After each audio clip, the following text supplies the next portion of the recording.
Ignore my channel name. Nintendo sucks. So, before I get started here, I want to make one thing clear.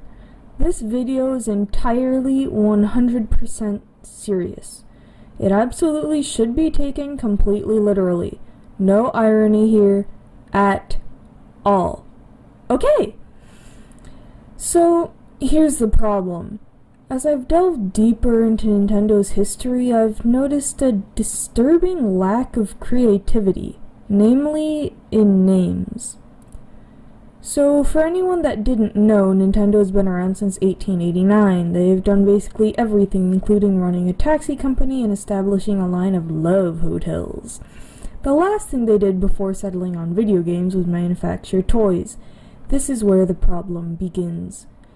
One of their popular toys was the Ultra Hand, which was a plastic extendable hand thing. But it was Ultra in front of it, so it must be cool. Another popular toy tested love between people. They called it the Love Tester. Wow! How original! In the 70s, Nintendo moved on to video games. Contrary to popular belief, the NES was not the first console they worked on. They actually helped on a few with accessories and such, and in '77 they co-developed an actual console with Mitsubishi Electric. There were two iterations, called the Color TV Game 6 and Color TV Game 15, because you played it on a Color TV, and one had 6 games, while the other had 15. Moving on.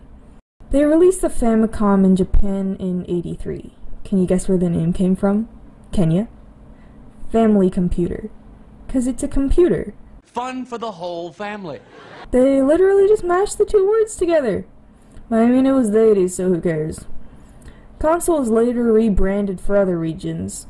This is great, right? A chance for redemption? Yeah, no. They called it the NES, Nintendo Entertainment System, because it's a system for your entertainment, made by Nintendo. All this can be forgiven, though, because if you bought the deluxe set, the console came with a freaking robot! Except the robot was named Rob, which stands for Robotic Operating Buddy. In Japan, it was known as the Family Computer Robot. For heaven's sake, Nintendo, it's a robot! It deserves a cool name! Then in '89, they released the seminal Game Boy, named as such because it plays games and the boy part, I mean, I know largely due to the video game crash, the '80s companies started marketing video games exclusively to boys, so maybe that's where it comes from? I don't know. In 1990, Nintendo released the Super Famicom and later the Super NES. Because it was the 90s and all you needed to do is say Super to make something rad. 1995 saw the release of a virtual reality console called the Virtual Boy. I don't think I need to explain this one. I'm noticing a lot of boys here, like 10 different types of Game Boys, the Virtual Boy. Oh my god, guys, Nintendo isn't a feminist! Ah! In '96, the Nintendo 64 was released. The name comes from, well, Nintendo and the fact that the console had a 64-bit processor. I keep wondering how these meetings to name their consoles would go. I always picture them kinda like how it would go in school when the teacher tells you to brainstorm ideas for a project and one kid says something really stupid, but everyone just goes with it anyway because they can't think of anything better.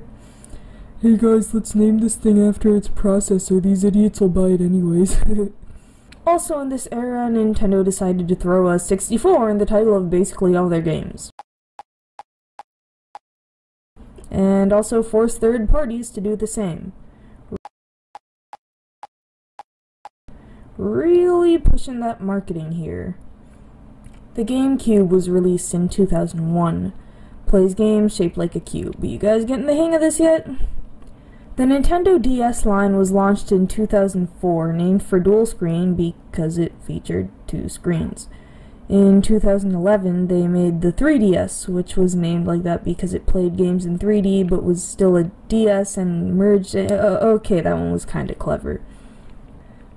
The Wii came in 2006, and I guess they were kind of clever. Nintendo really pushed the Wii as a casual family console, so when you say the name, it's supposed to sound like Wii, spelled W-E. The 2 eyes also look like 2 people playing together. That is a good sign. The 3DS, now this, they're really starting to put some thought in their brand. Oh. Calling this thing the Wii U is probably the worst decision they've ever made. And now we have the Switch. It can switch between 3 different play styles. What's next, Nintendo? Just the console? I can see the marketing now. Buy the new Nintendo console now. And nobody will know if they're talking about the Switch or the console. As you can all see, this problem is very concerning. How did Nintendo let it get so bad? I would like to believe that all the creativity is used up for the actual games themselves, but they really need help, or else this issue will drive them out of business for sure. A company just can't continue, and I'm done writing the script. This thing is long enough. Now, I hope you guys could tell that video was completely serious and should be taken as such. So, as always, if you enjoyed that video, feel free to hit that like button. If you didn't, you know what to do. If you're new, subscribe, and as always, I will see you again soon.